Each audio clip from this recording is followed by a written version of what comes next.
자, 우리 함께 오늘 말씀 보도록 하겠습니다. 창세기 35장 1절에서 15절까지의 말씀입니다. 우리 함께 기도하고 그리고 말씀 보도록 하겠습니다. 말씀으로 이 땅에 오신 주님, 죄인인 우리를 예배의 자리로 불러주시니 감사합니다.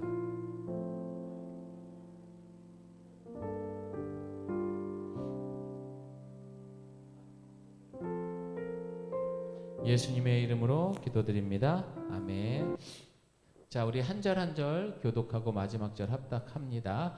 하나님이 야곱에게 이르시되 일어나 베델로 올라가서 거기 거주하며 내가 내 형 에서의 낯을 피하여 도망하던 때에 내게 나타났던 하나님께 거기서 제단을 쌓으라 하신지라.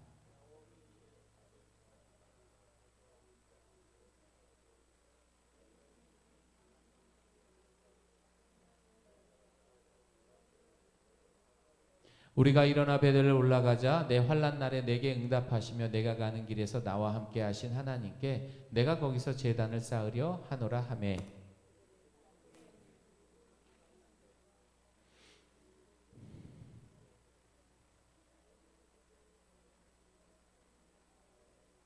그들이 떠났으나 하나님이 그 사면 고을들로 크게 두려워하게 하셨으므로 야곱의 아들들을 추격하는 자가 없었더라.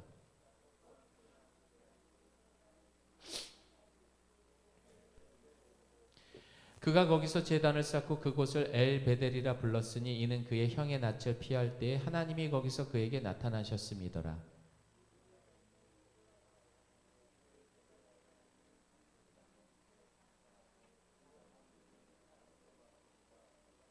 야곱이 바단 아람에서 돌아오며 하나님이 다시 쉬고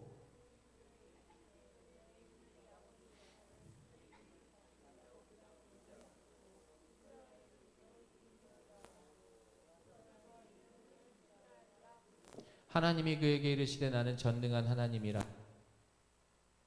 한 백성과 백성들의 총회가 내게서 나오고 왕들이 내 허리에서 나오리라.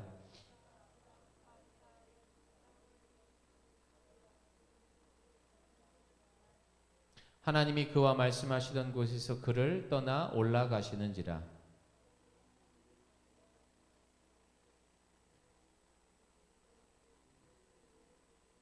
또 그 위에 기름을 붓고 함께합니다. 하나님이 자기와 말씀하시던 곳에 이름을 베델이라 불렀더라. 아멘.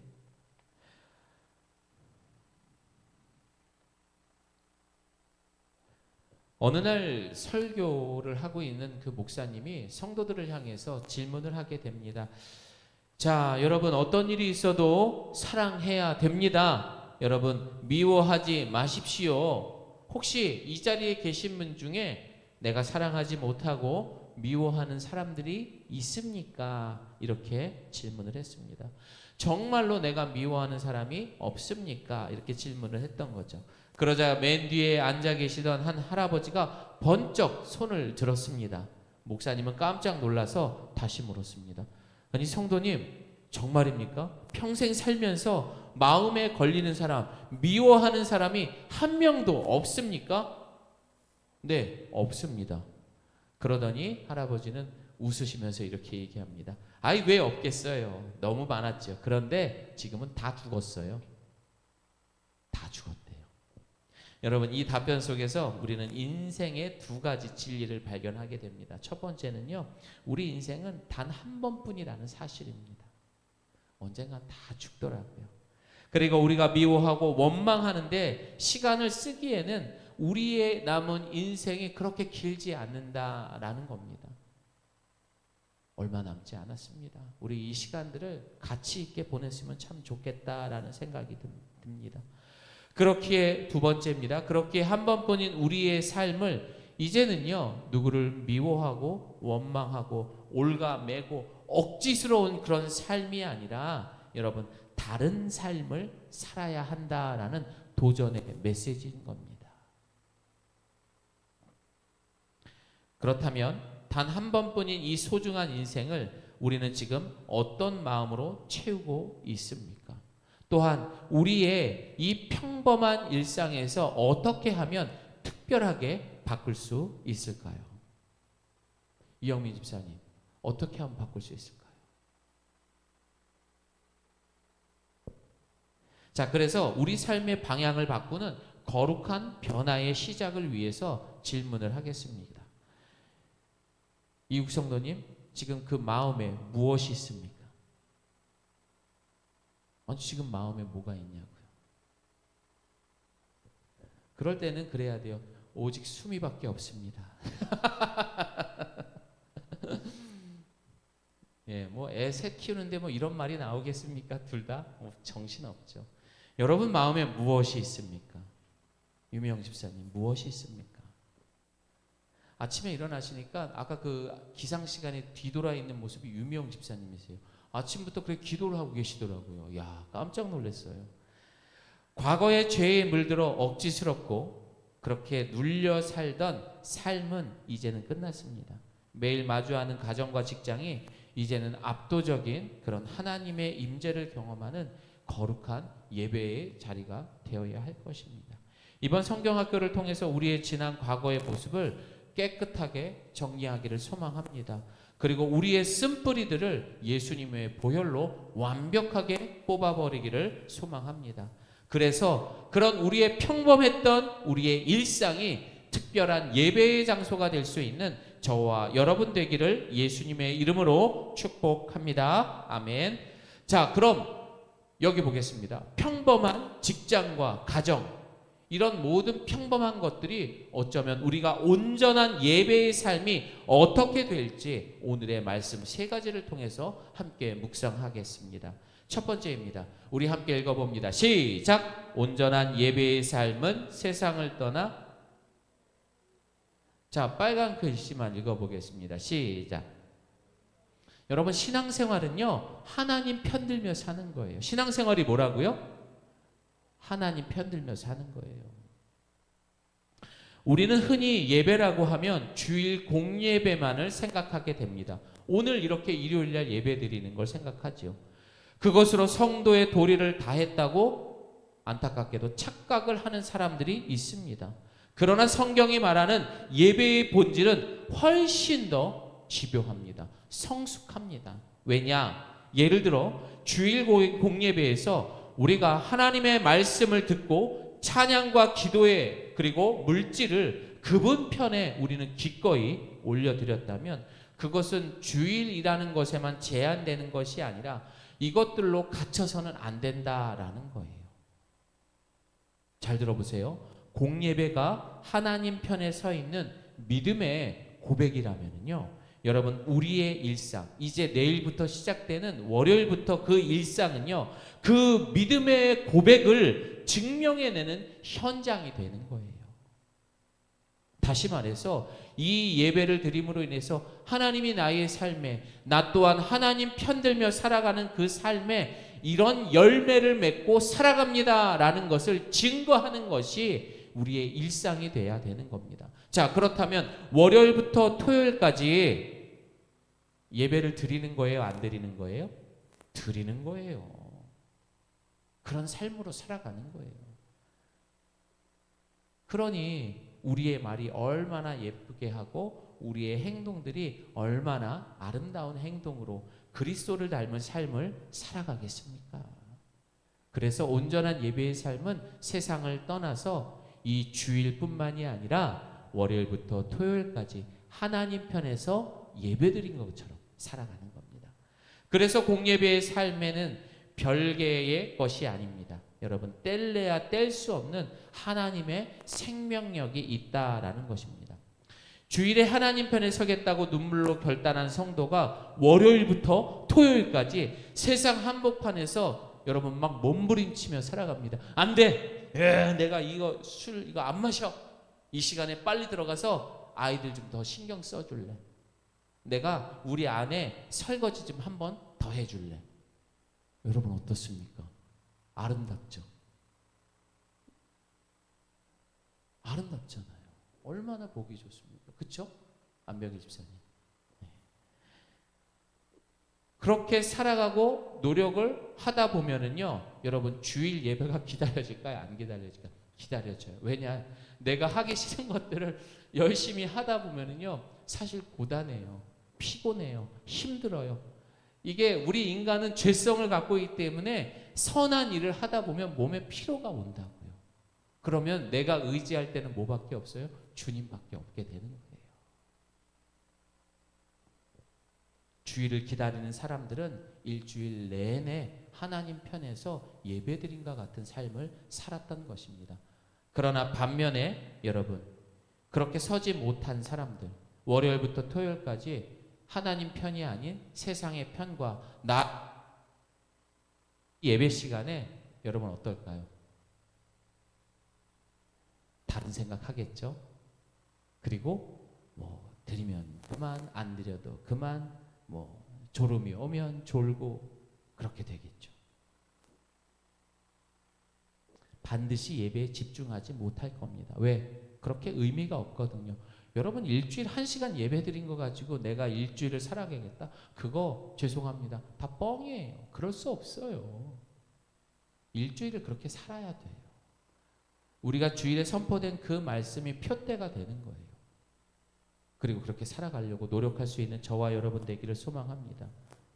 여러분 그래서 이 두 예배는 뭐예요? 주일날 드리는 공예배와 월요일부터 토요일까지 드려지는 이 일상의 이 삶, 이 예배의 삶이 결코 분리될 수 없는 하나의 생명선에 놓아 있다라는 것을 기억하시기를 바랍니다. 여러분 하나님께서 야곱을 다시 베델로 부르신 이유가 바로 여기에 있다라는 것입니다. 야곱은요 이미 예배를 드렸던 사람이에요. 심지어 기적도 경험했던 사람입니다. 그는 하나님을 모르는 사람이 아니었습니다. 그러나 그의 예배는 껍데기뿐이었습니다. 형식적이었다고요. 자, 저를 봅니다. 앞에 사람 뒤에 사람을 좀 보세요. 이 사람들이 형식이 아니었나? 껍데기뿐이었나? 세겜이라는 세상의 풍요에 주저앉아서 하나님의 복도 받고 세상의 이익도 챙기려는 비겁한 예배를 드렸던 사람이 바로 야곱이었습니다. 하나님은 그 어설픈 믿음을 가진 그 야곱을 계속해서 다루는 장면들을 오늘 본문을 통해서 우리가 지금 묵상하고 있는 거예요. 그렇게 다룸을 통해서 얘야 네가 이제 참된 예배로 나와야 된다. 그러면서 계속해서 그에게 베델로 올라가라 라고 말씀하신 거예요. 저를 따라합니다. 온전한 예배.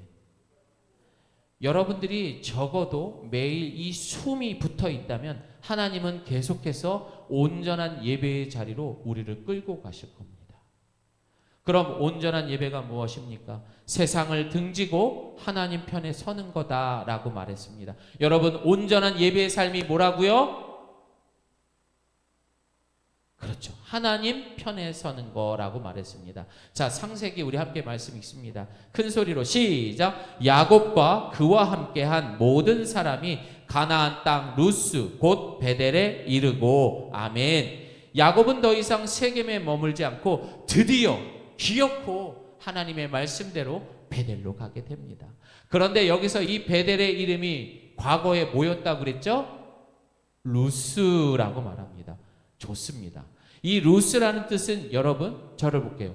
이 루스라는 뜻은요 히브리어로 아몬드 나무라는 뜻을 갖고 있어요. 에? 뭐야 뜬금없이 아몬드 나무가 뭐야? 근데 그게 베델로 바뀐 거야? 예, 맞습니다. 세상의 편리와 이익에 따라 정말 흔해 빠진 그런 이름들. 왜 우리의 지명들을 보면 그런 특산물, 그곳의 특징적인 걸 따라서 이름을 따는 경우처럼 이 루스라는 것도 아몬드 나무가 많이 났었나 봐요. 그래서 그렇게 이름을 지었던 것 같아요. 그런데 그 평범한 루스가 하나님의 임재를 경험하면서 특별한 예배의 장소 뭘로 바뀐 거예요? 베델로 바뀐 거예요. 언제 그렇게 바뀌었느냐? 우리 창세기 28장 봅니다. 시작. 아침에 일찍이 일어나 베개로 삼았던 돌을 가져다가 기둥으로 세우고 그 위에 기름을 붓고 그곳 이름을 베델이라 하였더라. 이 성의 옛 이름은 루스더라. 아멘. 바꾸어 옛날 사람들은 이 베델이라는 이름을 알았을까요? 몰랐을까요?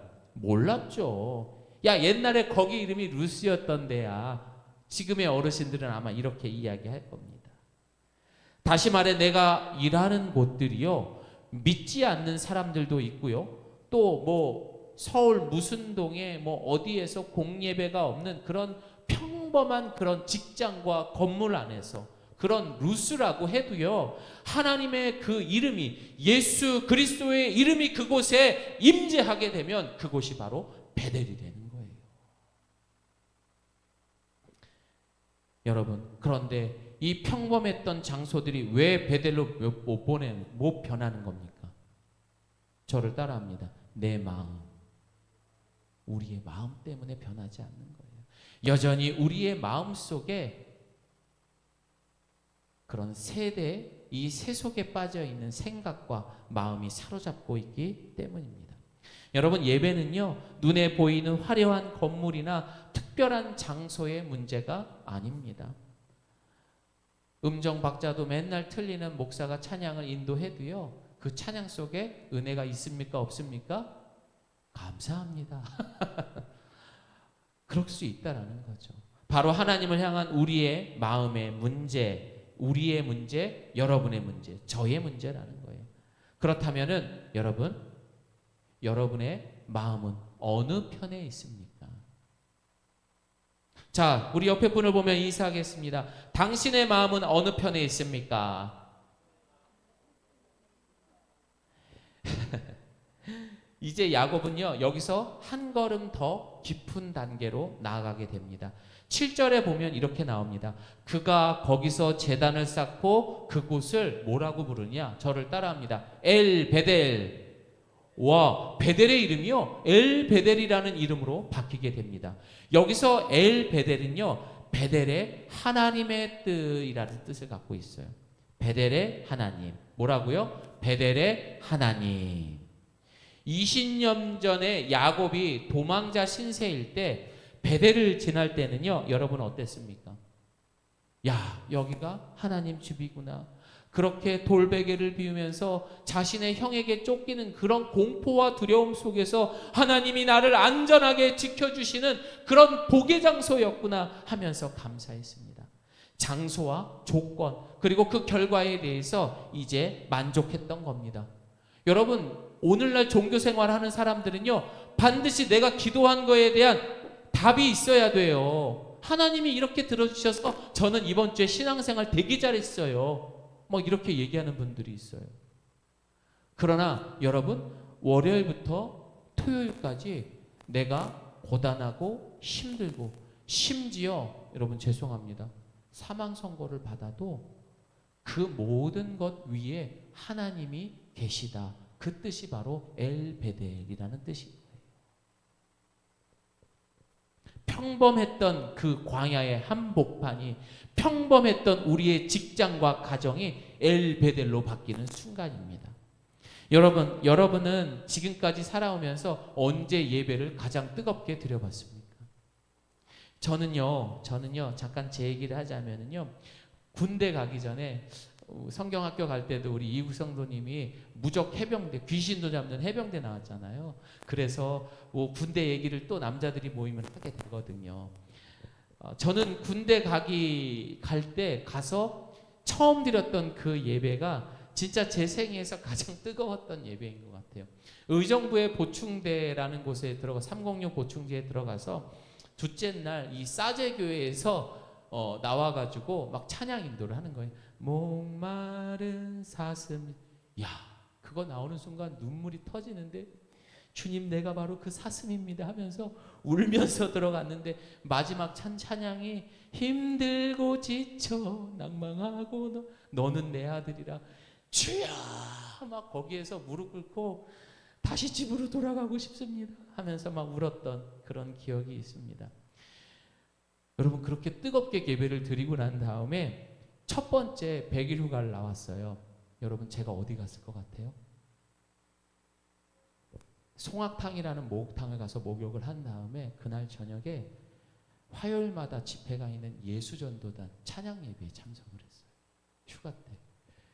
그렇게 여러분, 이 군대에 있을 때 전 너무 군대가 싫었었나 봐요. 이국 성도님은 귀신을 잡아서 그런지 재밌었대요. 근데 저는 군대 생활이 그렇게 재밌지는 않아서, 이 예배에 푹 빠졌던 그런 삶을 살았던 것 같습니다. 여러분, 이게 뭡니까? 마음의 문제. 내가 사모하는 것은 이 거룩한 장소가 아닙니다. 군대에서 예배 드리는 상황보다 밖에서 드리는 게 훨씬 좋죠. 사실 예배 가기 전에는요, 예배 시간에 졸았습니다. 성가대 제일 앞좌석에 앉아서 7시 그 일부 예배 성가대였는데 거기서 이러고 졸았어요. 대놓고.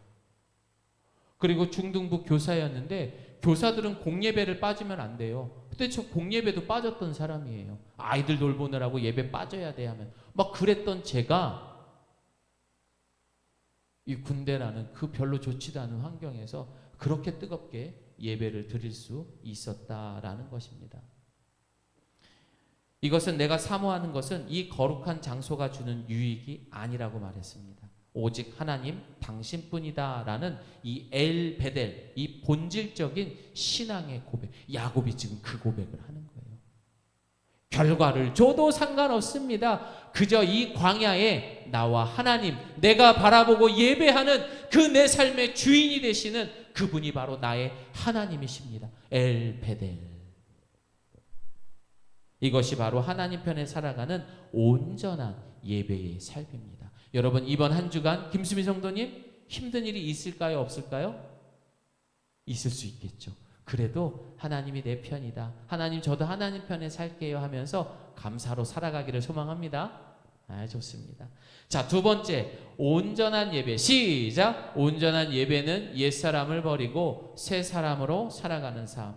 하나님은 야곱에게 다시 말씀하십니다. 내 이름이 야곱이라 불렀으나 다시는 야곱이라 부르지 아니하겠고 이스라엘이 내 이름이 되리라. 야곱에서 어떤 이름으로 바뀌었다? 이스라엘. 그런데 여러분, 이 내용이 예전에 나왔었어요? 안 나왔었어요? 나왔었어요. 야복강 나루에서 이제 형 에서의 군대가 우리를 기다리고 있었어요. 나는 죽을지도 몰라. 그런 가운데서 천사와 씨름을 하면서 야곱아, 야곱아, 너는 더 이상 야곱의 이름이 아니라 이스라엘로 살아라. 하나님이 한번 얘기하셨다고요. 근데 하나님은 오늘 이 엘 베델에서 또 한번 너는 야곱이 아니라 이스라엘로 살아라. 새 사람으로 살아야 할 것을 한 번 더 말씀하셨습니다. 여러분, 제가 첫 주가 나와서 찬양 집회를 갔던 사람들이에요. 친구들 안 만나고요. 사격하는 시간에 10분간 휴식할 때 손바닥만한 성경책, 신약 성경 꺼내서 담배 필 때 저는 그거 보고 있었다고요. 완전 고문관이죠. 제가 얘기하는 건 제 자랑이 아니라 그렇게 군대 시절에 열심히 했던 그런 제가 군대 나와서 에이씨 뭐 이러면서 욕도 하고요. 담배도 배우고요. 술도 배우고요. 돈맛도 알았습니다. 뭐 주님 바쁜데 일도 좀 주일날 한번 빠지고 뭐 힘들면 담배도 안 돼 뻐끔뻐끔 피는 거지. 담배도 꼭 가로등 밑에서만 폈었어요. 그게 멋있잖아요. 그거 하나 피고 나면은 마음이 뭔가 좀 차분해지는 것 같고. 그리고 어른들이랑 모였을 때 한번 욕도 좀 해주고 그래야 좀 왠지 남자다운 것 같고. 완전 겉멋만 들었죠. 여러분, 군대 시절에 너는 내 아들이라 울부짖었던 저의 신앙은 어디 갔나요? 야곱은 잊어버렸던 거예요. 또 세겜 베델로 올라가야 돼. 너 이스라엘이잖아. 근데 잊어버리고 세겜으로 가게 됩니다. 야곱아, 넌 이스라엘이잖아. 경민아, 너는 이스라엘이잖아. 그렇게 하나님은요, 우리의 삶을 포기하지 않고 우리의 발자국을 끝까지 추격해서 너는 이스라엘이잖아. 희구가 네 자리가 여기가 아니잖아. 다시 베델로 돌아와. 영민아, 잘 왔다. 너는 이스라엘이야. 그렇게 해서 돌아오는 사람이 생의 마지막 순간까지 돌아오는 사람도 있었더라. 하나님의 사랑입니다. 여러분, 이거를 우리 신학적으로 이렇게 이야기합니다. 저를 따라합니다. 성도의 견인. 예, 이 성도의 견인이 뭐냐? 로마서 8장 38절 39절 시작. 내가 확신하노니 사망이나 생명이나 천사들이나 권세자들이나 현재 일이나 장래 일이나 능력이나 높음이나 깊음이나 다른 어떤 피조물이라도 우리를 우리 주 그리스도 예수 안에 있는 하나님의 사랑에서 끊을 수 없으리라. 다 같이 아멘합니다. 아멘. 우리가 하나님을 붙잡는 줄이 끊어질지라도 나를 붙잡으신 하나님의 손은 결코 영원히 끊이지 않습니다. 그 하나님이요, 집사님을 사랑하시는 거예요. 사랑하는 여러분, 우리는 얼마나 야곱처럼 꾀를 부리며 내 힘으로 움켜쥐고 또 세상의 그런 유혹과 향락에 빠져서 살았습니다.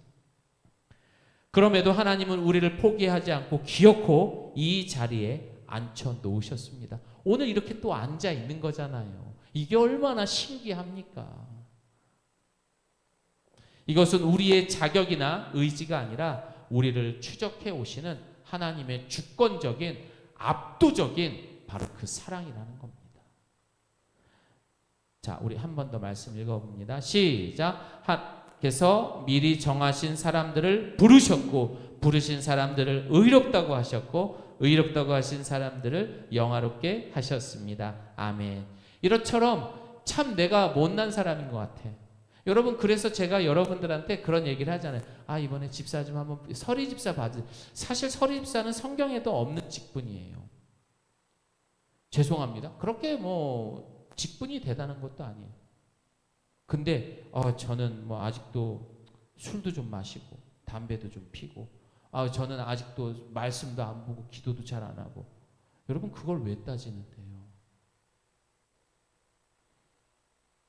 항상 내가 뭔가 신앙생활 하면 자격이 있어야 뭔가 된다라고 착각들을 하고 계셔요. 여러분, 그 착각 속에서 우리가 계속해서 나오지 않은, 여러분, 주님 이것 때문에 우리를 구원한다는 말도 안 되는 소리예요. 여러분, 자격 없는 그런 사랑하신 거라고요.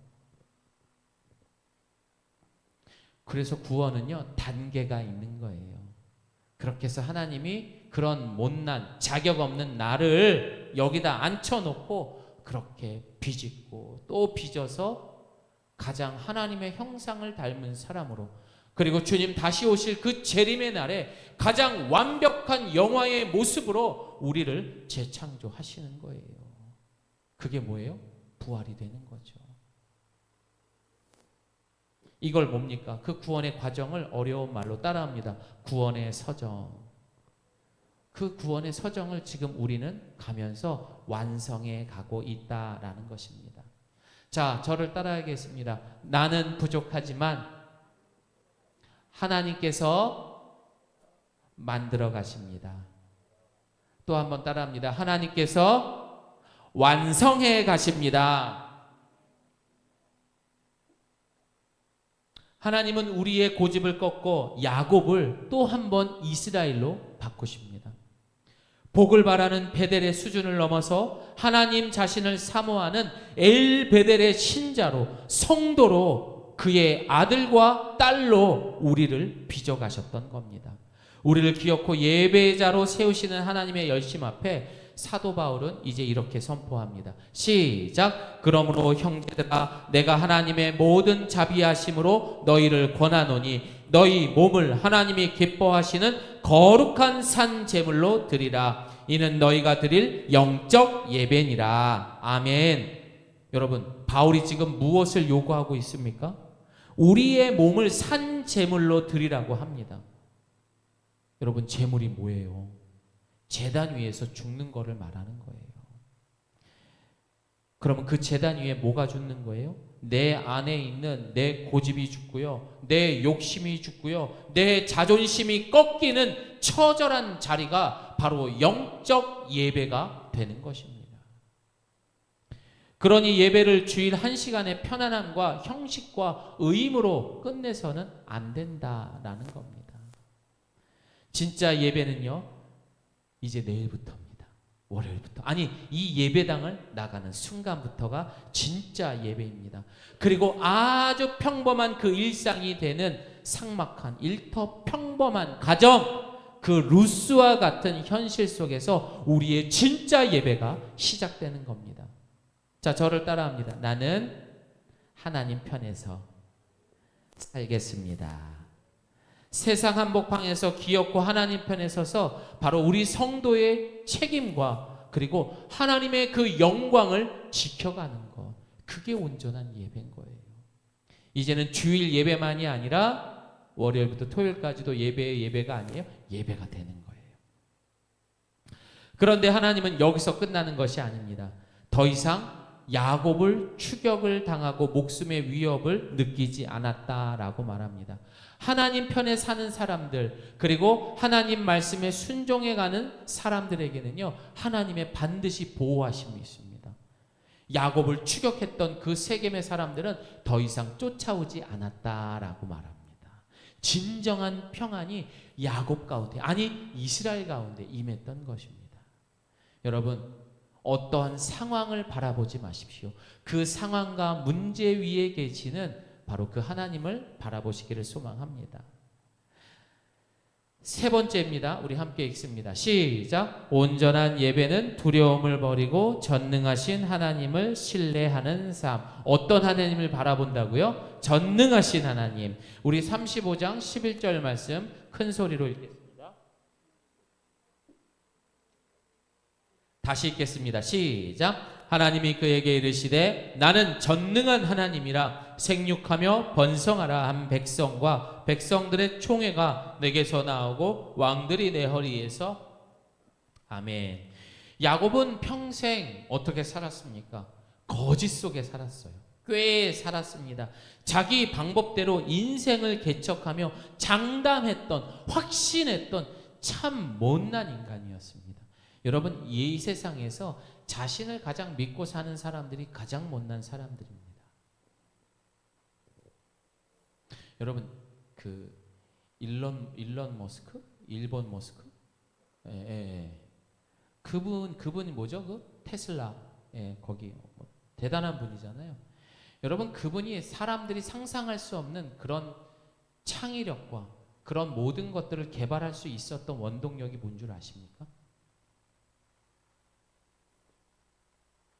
아버지가 어렸을 때부터 에휴, 이 못난 인간, 너는 이것도 못하고 저것도 못하고 그렇게 잔소리들을 많이 하고 그렇게 정죄를 했다고 합니다. 그러니까 어렸을 때부터 이 아이는 자존감이 낮고 그걸 통해서 나는 이런 사람이 되지 않을 거야. 그게 원동력이 됐다고 하더라고요. 그게 심리적으로 그런 상황들을 주더라고요.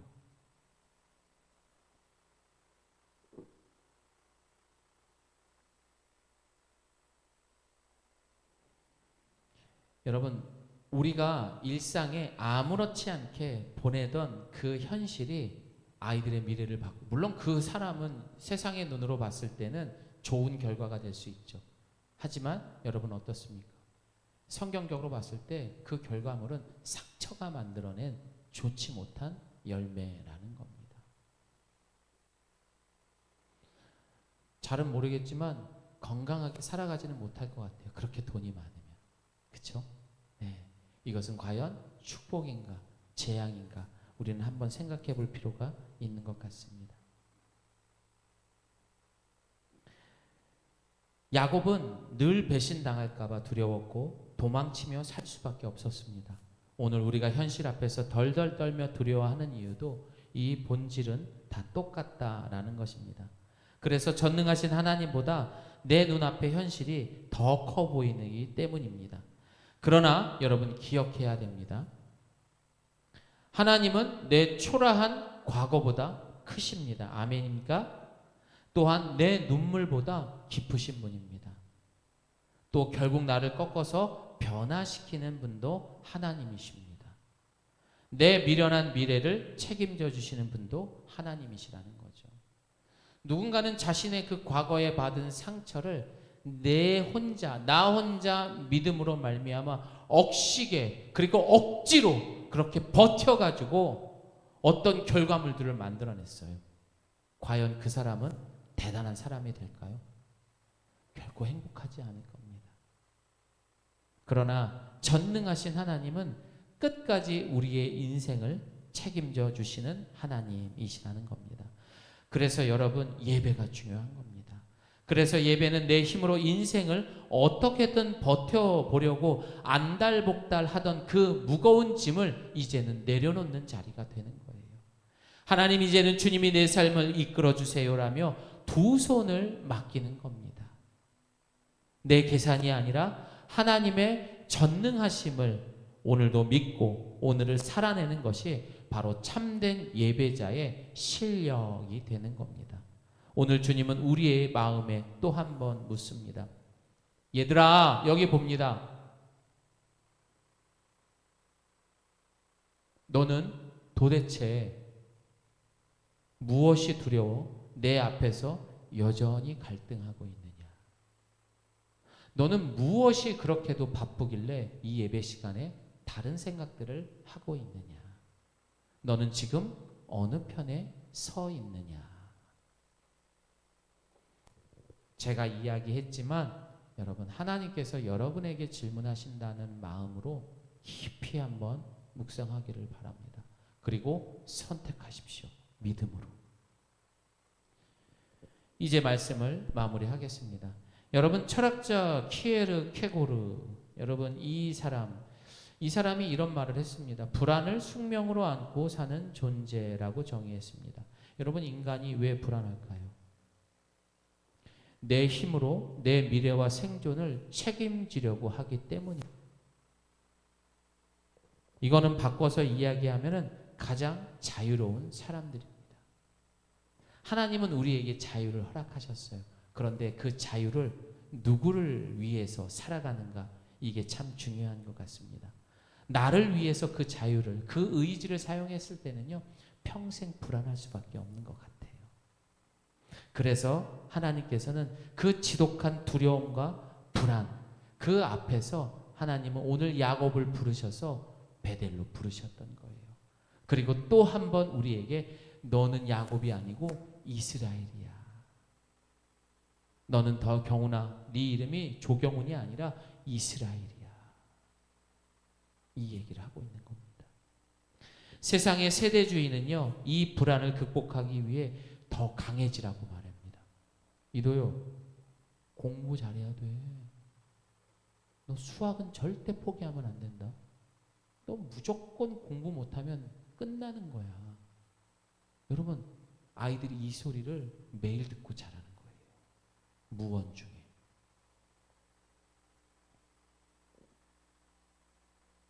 여러분, 그러면 이런 소리를 매일 듣고 자는 애들은 그 마음속에 있는